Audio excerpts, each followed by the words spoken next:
Guys, 3 practical things before we start. First of all, show of hands, please. How many of you in the audience are from the client side? Okay, a few, terrific, because I especially want you to hear what I'm going to be talking about today. Second thing is, please, everybody here and on the live stream, have your phones at the ready, because I'm going to be putting up a number of slides with people's names, Twitter handles and websites, and I'm going to want you to follow those people on Twitter and to go to those websites and find out more about them. So please make sure you photograph those slides and do that. And the third thing is just to say that these days I regularly bore myself saying the same things over and over again because our industry is spectacularly failing to do them. And so I've taken to just quoting myself because it's quicker and easier. So I'll be doing quite a bit of that, so please forgive me. The reason we are all here today is creativity. It's the lifeblood of our industry. It's what our clients want us for, need us for, and pay us for. And it's what all of us love doing. We love using our creativity to come up with creative solutions that advance our clients' business. But imagine how much easier it would be to be creative if we didn't have to struggle to be creative every single day against the barriers that we're all too familiar with. As Shannon Washington said earlier today, you know, I came up against every barrier in the industry, but it did not take away my creativity. But just imagine if we were able to be in a state of creative flow, as Soraya Shamali said earlier, without anything stopping us. When I gave the closing keynote at the 3% conference, about 4 years ago now, I said to the audience, as I will say to you today, we do not realize how much our industry does not champion, welcome, celebrate, reward, value, and compensate female talent and creativity until we're somewhere that does, which is exactly what this place and this gathering is all about. And so we are all determined to break down those barriers, and I do want to just report to you on what I realized was the biggest barrier of all. A year ago, in the wake of the Harvey Weinstein expose, I put out a call on Facebook asking the women and the men of the ad industry to finally name names and expose the Harvey Weinsteins of our industry. I was inundated with an avalanche of emails. I've been speaking out about sexual harassment for years because nobody else would. I'd always known it was bad. I'd not known it was that bad. And the sheer scale and scope and horror of what showed up in my inbox and has been showing up ever since led me to tell you all a year ago that I had actually changed my own thinking. The biggest issue facing our industry and every industry today is not, in fact, diversity.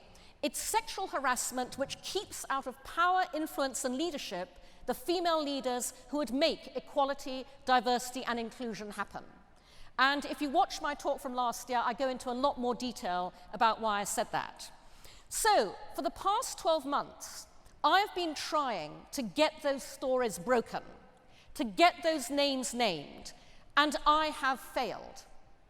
And I've failed because the powerful men who harass in our industry are the gatekeepers of everything.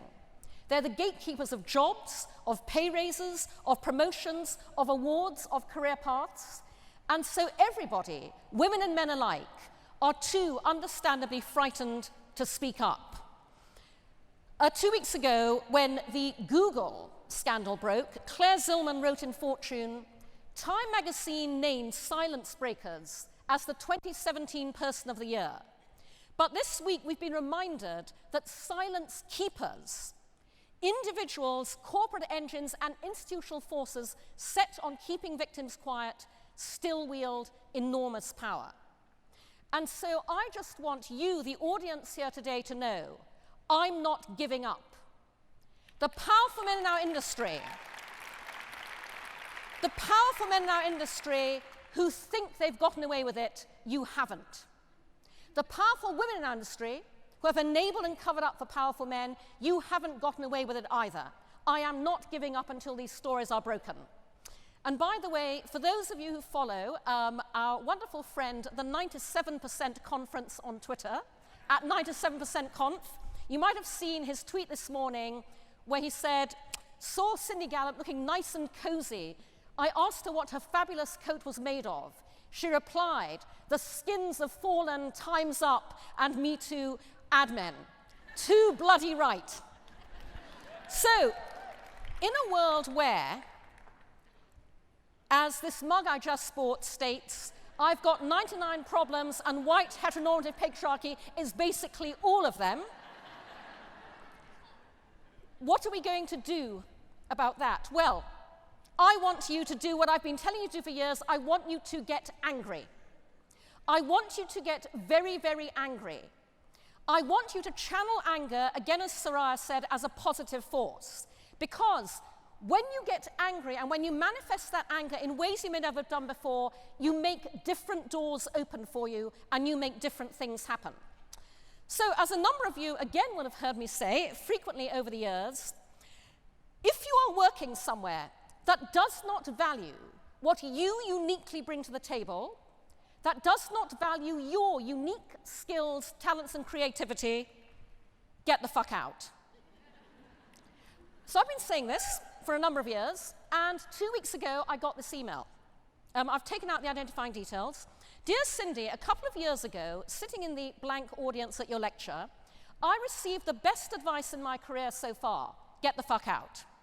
I remember that moment clearly. It gave me goosebumps, as it was the most honest and real thing I've heard at any festival or conference in my blank years in advertising. The day I walked in to quit my job and 15 minutes later got the fuck out as a free girl was one of those huge liberating moments that will give me chuckles on my deathbed. Thank you for giving me the push I needed for the inspiration and the encouragement. I don't know if what I've started will become all I can see it becoming in the future, but I do know this. I will give it my all trying, and I will enjoy every moment of it, and for that, I owe you forever. I love getting these emails. I love hearing, as I did yesterday, from a woman at this conference who told me that she heard me say, get the fuck out 2 years ago. She got the fuck out, and as a result, she got the fuck into a role that gave her a raise that was over $100,000. That's what happens when you get the fuck out. But another reason to get the fuck out is not because of what you can go on to do, but because when you don't, staying somewhere that does not value you seriously damages you. It damages your sense of self-worth, it damages your self-esteem, it makes you doubt yourself, and it destroys your confidence and your talent with it. So 2 weeks ago, Kai Devereux Lawson, who is here, operating the Mixed Company podcast, wrote a very powerful, very moving post called Why I Quit My Job. She said, after weeks of spiraling into a version of the sunken place where I was completely forgetting myself, my capabilities and my talents, I decided to quit my job. I have no alternative opportunity lined up. I literally decided I've had enough. And she says, and I think we can all recognize this, I genuinely love this business. How crazy is it that I know in my heart that it is unreasonable to dedicate my entire life to an agency that has no interest or intention in investing in me? Yet I continue to try to prove my value and overall worth. I think we all know what that feels like. And so, when you are facing that situation, I want you to know that there is hope, because you don't have to think, I have to leave this industry because there is no place for me in it. I've been saying, again for years, clients, you have no idea what is really going on. Behind those white men sweet-talking you and pitching their companies, you have no idea of what we are facing every single day that means that you are not benefiting from the extraordinary pool of creativity and talent and resource that we represent. You are not getting your money's worth out of advertising. Sheryl Sandberg wants us to lean in within the existing system. I want us to redesign the system. Everything that we've been talking about here today, from Sally Krawcheck talking about change the game, through every amazing speaker you've heard, is about how we redesign our industry to be the industry that we want to work in. And so I want to say to you, what I've had to do myself with my startup, Make Love Not Porn, when you have a truly world-changing venture, when you have something world-changing you want to do, you have to change the world to fit you and not the other way around. Every year, when I give a keynote at the 3% conference, I highlight the amazing people who have written to me during the past 12 months to tell me that they have indeed started something that is aimed at redesigning our industry. And so I now want to share with you the people who are actually doing that. And one thing I want you to take note of is you heard earlier today that words matter. Observe and listen to the language that these people are using when they tell you about what they are doing and what they're determined to do. So that email that I read to you earlier was from a woman called Svetlana, who absolutely wants to design the agency of the future. She is based in Belgrade in Serbia, Svetlana Bodic, and she's called her agency deliberately No Agency, because she wants to be the opposite of every agent she's ever known. You can see what she says about what she's starting at noagency.club. Please take a note of that. Go to that website. But here's one of the things she says. We believe in the freedom of cooperation and give zero fucks about the constraints of agency networks or any national or corporate borders. And what Svetlana is doing is bringing together a network of brilliant, creative people across every area of our industry to free form and come together in whatever form a client or a brand or a project needs them to, without any constraints of any conventional agency structure. Here, closer to home, is Stephanie Olson, who is in the audience. Stephanie, where are you? Where's Stephanie? Stephanie Olson of We Are Rosie. So, guys, if you go to wearerosie.com, you can read in a lot of detail about what Stephanie is doing, but here's how she describes what she's doing. We Are Rosie is the advertising marketplace of the future. We're the wrecking ball and the cleanup crew. We're building a dignified workplace by demolishing the transactional traditions of an entire industry. We Are Rosie, you've been doing it wrong. We Are Rosie is about bringing together an amazing network, again, of incredibly talented and creative individuals who can come together in any form, in any team, to tackle anything any brand or client needs to, but make no mistake, Stephanie's not out to work with agencies, Stephanie's out to replace agencies. And this is what We Are Rosie is made up of. We're connectors and collaborators, dedicated fathers and industry explorers, corporate refugees and junior-level prodigies, marginalized geniuses and women burned by the patriarchy. Together, we are a force of kindness, respect, and inclusion. We are rebels with a cause. We are Rosie. When you get the fuck out, you want to go to We Are Rosie, because you want to do what they're doing. And I'm delighted to report that in just 7 months of operation, We Are Rosie has booked $1 million of income for freelancers across the country in just 7 months. Well done, Stephanie. Now, I've been asking the women of our industry for years to be Martina Sorrell. So 5 years ago, MDC Partners very foolishly fired their managing director, Anne Bologna, and I took Anne out to dinner, and I said to her, you should absolutely start the female-founded holding company of the future. You have all the right experience, you know exactly how it works, and our industry needs this. Anne actually got a great job offer, so she didn't do that, but I've been calling on women to start the female-founded holding company of the future ever since. And this year, I'm delighted to say 2 women separately reached out and told me they were doing just that. The first is Carrie Kirpen. Carrie Kirpen is the co-founder and CEO of Likeable Media, which she's built over 12 years to be a global social media and marketing agency and content studio. And Carrie, who, by the way, also has a book out. It's called Work It, Stories of Success from the Boldest Women in Business. You should buy it. I'm in it as one of them. But Carrie is starting Likeable Ventures as a holding company that wants to acquire, invest in, grow and scale the agencies of the future founded by diverse founders. Because, as you'll see, she says when you go to likeableventures.com, the advertising world should actually look like the people we market to. So please, if you are someone who would like to engage with a holding company on that premise, contact Carrie. If you want to work with her to make this happen, contact her. Judy Shapiro is the founder of Engage Simply, which is an organic search marketing platform that drives content-powered acquisition. Judy reached out to me 5 years ago because she completely got what I was doing with my first startup, If We Ran the World, which is a form of enterprise marketing software designed to enable brands and consumers to co-act together to implement the business model of the future. Shared values plus shared action equals shared profit, financial profit and social profit. The fact that Judy got that meant that we were on completely the same wavelength. We've been talking ever since, and so I was absolutely thrilled when she told me of her plans to launch the female-founded holding agency of the future.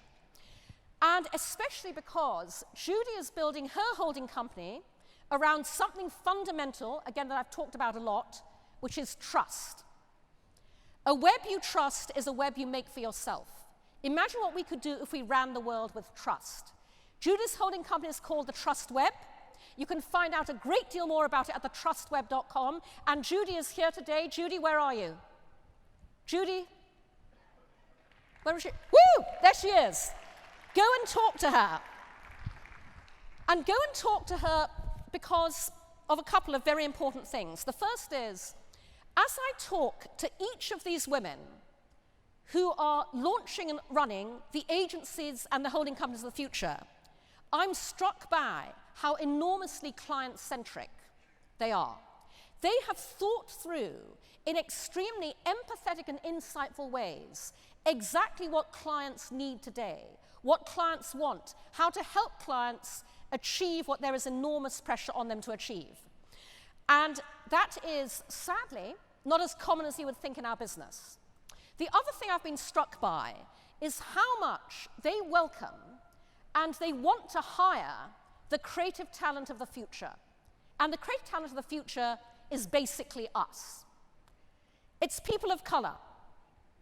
And in that context, by the way, can I just say that I was thrilled for the amazing Godis Rivera when she announced earlier on this week that she had been hired out of VML by Twitter to go and be their director of global community and culture, which is phenomenal for her.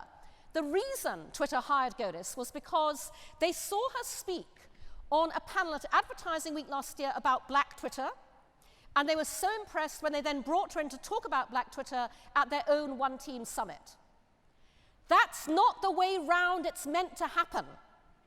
Twitter is not supposed to hire the best people out of our industry. I've been saying for years, we should be going to Black Twitter as an amazing source of creativity and hiring the best people out of Black Twitter into advertising, not the other way around. I could not agree more with Angela Yang. I'm half Chinese, and I want to see everybody hire people of color in every possible capacity, but I'm going to say to you what I always say, and what I just said, by the way, when Digitas interviewed me earlier and said, what is your one thing that you would say to any recruiter? Lead with the least represented segment of our community, Black women. Absolutely start with, where can we find phenomenal Black female candidates? And then extrapolate that out to people of color generally. And by the way, you know, again, absolutely on the same page as Angela, you know, I don't want us to get this excited about Crazy Rich Asians, because it's the first time we've seen full Asian representation in a Hollywood movie for 25 years since the Joy Luck Club. Where are the Asians in advertising? Where are the Asians in our industry? Where are the Asians in agencies? By the way, there obviously is a reason to get excited about Crazy Rich Asians. Henry Golding, half Malaysian like me. But other than that, let's normalize that. But I especially want in this presentation to hone in on 3 talent pools that our industry is especially biased against. Mothers. I've been saying for years that every ECD should be falling over themselves to hire mothers, because mothers spend every single day finding creative ways to persuade tiny humans to do things they had no intention of doing. Advertising in a nutshell.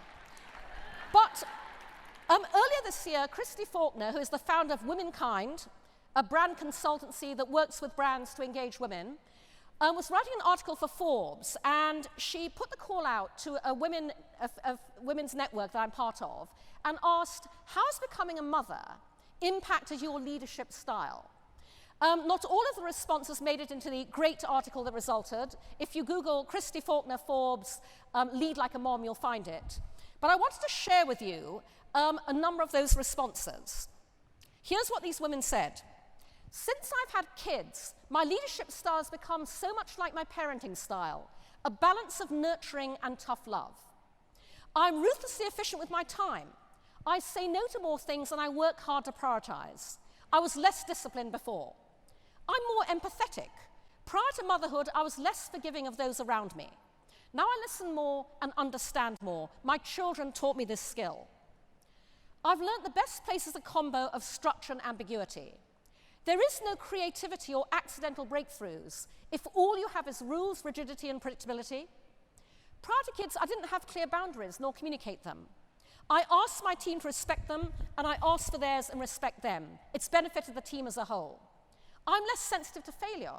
Sometimes stars just don't align, and that's okay. My creativity and my playfulness with children made me so creative in designing and envisioning the work. I've honed my skills in delivering a more calm and steady path in chaos. I've practiced the joy of extreme patience. I'm much more conscious of deliberate listening, the sort of listening that allows you to be changed by the other. And finally, the biggest change for me has been to be open to radical shifts.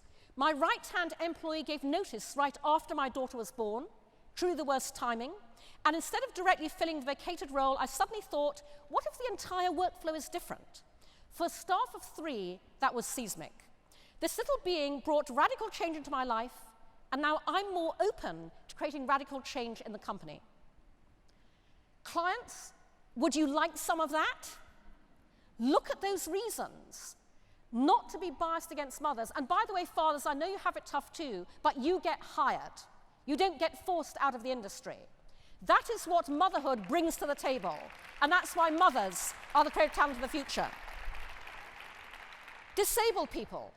I honestly don't think I can add anything to the amazing talk that Liz Jackson gave earlier today, which speaks for itself in terms of why we should be falling over to hire disabled people. But I will just tell you that Accenture just released new research that demonstrates quantitatively that companies that welcome and champion and upgrade themselves to embrace a disabled workforce do better. Better revenue, better income, better profit margins, better shareholder results. And a topic that is very dear to my heart, older people. Or, as I like to call us, experts. Because we represent years, decades, a wealth of experience that makes us, older people, experts in immediately knowing what to do in a crisis. When you've been around the block 50 million times, nothing phases you. Instant analysis to get to solutions. Been there before, we can slice and dice any situation and come up with what to do instantly. Staying calm under pressure, massively needed in our industry. People management, those skills take years to build. Craft skills and technical details. You don't hone those unless you do it over a long period of time. And because of all of that, time and cost efficiency. Who wouldn't want that in the workplace of the future? And this, again, is the creative talent of the future. And that's why I was so thrilled when the amazing Karen Chong, Karen, where are you? Karen? Where's Karen? Over there. Karen's there. Karen is the Director of Influence Engagement at AARP for their Disrupt Aging program. Karen reached out to me and asked me to partner with them. And we agreed that what we can do is to take on the double whammy of challenge and change depictions of aging in advertising by challenging and changing ageism in advertising. Because if you don't like the way older people are shown in ads, just have older people create, approve, direct and produce the ads, problem solved. So we have been engaging with creative leaders in our industry in LA, in New York, here in Chicago. We're putting together a manifesto and a call to action for the industry to change ageism in this industry for all of us and to make sure we tap into the enormous talent pool that is older people. And that is why, and you know, I began doing this years ago, as Kat Gordon referenced in her opening keynote. I coined the hashtag #SayYourAge because this is the opposite of the way people normally challenge ageism, which is to say, age is just a number. It's not. Your age is a very special number.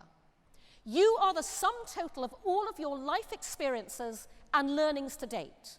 And your age sums all that up because your age represents the enormous value you have to contribute because of that. And so I want you to say your age, I want you to own your age in our industry, and to say precisely because I'm 58, 62, 45, that's why I bring all this value to the table. And by the way, begin saying your age no matter how young you are, because ageism operates along every point of the age spectrum. You can be dismissed for being too young as much as you can be dismissed for being too old. So say your age and own your age, and together we're going to end ageism in the ad industry. Last week, the Association of National Advertisers' annual Masters of Marketing conference took place. And this is Ad Age reporting on it. In his talk, Fire Your CMO, Terry Kawaja questioned the ability of older brands and their leaders to operate in this new world. Think about a middle-aged white man trying to dance, quipped Kawaja using a derisive analogy. By the way, I don't know why he said that, because the Masters of Marketing is full of middle-aged white men trying to dance. CMOs might not have a choice. Pay attention to the new trends sweeping the industry or risk getting fired. Luma's Kawaja seemingly trolled agency attendees by putting on an FBI jacket at the end of his presentation. And that was a reference to the fact that the FBI have launched a criminal investigation into media buying practices in our industry. The letters FBI have no place anywhere near our industry. And that is why Judy Shapiro is starting the Trust Web to be the opposite of fraudulent practices in ad tech. The words fire your CMO have no place in the industry that is about partnering with our clients and brands to help them achieve their business goals. And that's why every person who is inventing the industry of the future I've talked to you about is utterly client-centric and wanting to help CMOs not get them fired. One of the hot topics at the Masters of Marketing conference was the rise of in-house agencies. As Adweek, the parody account, ADWEAK, quipped, in-house agencies are a really bad idea, says every single advertising agency. In the old world order industry, there is resistance to that. No, no, no, no, no, you can't possibly do what we do. William Charnock is a gay man. Robert Christoph is a veteran. They're both ex-RGA. And together, they have just launched the first ever agency designed for in-house brand owners. It's called What Not to Do. You can find a lot more detail about it at whatnottodo.works. But essentially, they are, as they say, the only agency that will not tell you what to do. We're going to work with you to help you understand what not to do and to find together what your brand should be doing as you work with an agency in-house. They are embracing the new world order, and they are redesigning the way the industry works to be a part of the future, not doubling down on trying to ensure that nothing ever changes. A little while ago, I did an interview for Laura Carenti and Alexa Christon's podcast, Adlandia. By the way, Laura Carenti of Giant Spoon is being inducted into the AAF Advertising Hall of Fame next week. Congratulations, Laura. A woman wrote to me from Australia and said, I've just discovered you. I came across your Adlandia interview. I am forever changed. So if you want to be forever changed, listen to this interview. The interview is called, my episode of the Atlantia podcast is called The Agency of Others. And those of you who heard me speak at the 3% conference 2 years ago will know that I've been exhorting you all to start your own agency. And by that, I don't mean an agency like the ones we see around us. I mean something that gives you agency. The future is about the agency of others. Clients, you will find the creativity you're looking for in the agency of others. And everybody here, you will find everything that you want to do, the industry that welcomes you, the people who want to hire you, want to leverage your creativity and skills in the agency of others. Imagine what it would be like to go to work every day, to be able to express yourself creatively, to bring your full, authentic self to work in the way that we've been talking about. Imagine doing that at some place where there were no barriers to creativity, that wanted and embraced all of us who are other in a way that just makes us everybody. It would feel like the 3% conference every single day. Who doesn't want that industry? And so all of you, there are people building this already, the industry of the future. You too can start your own component of that. You can join them, but please, forget about banging your head against closed doors within the system. Redesign the system. Blow it all up, start again, and let's make this the industry that we want to work in. Thank you very much.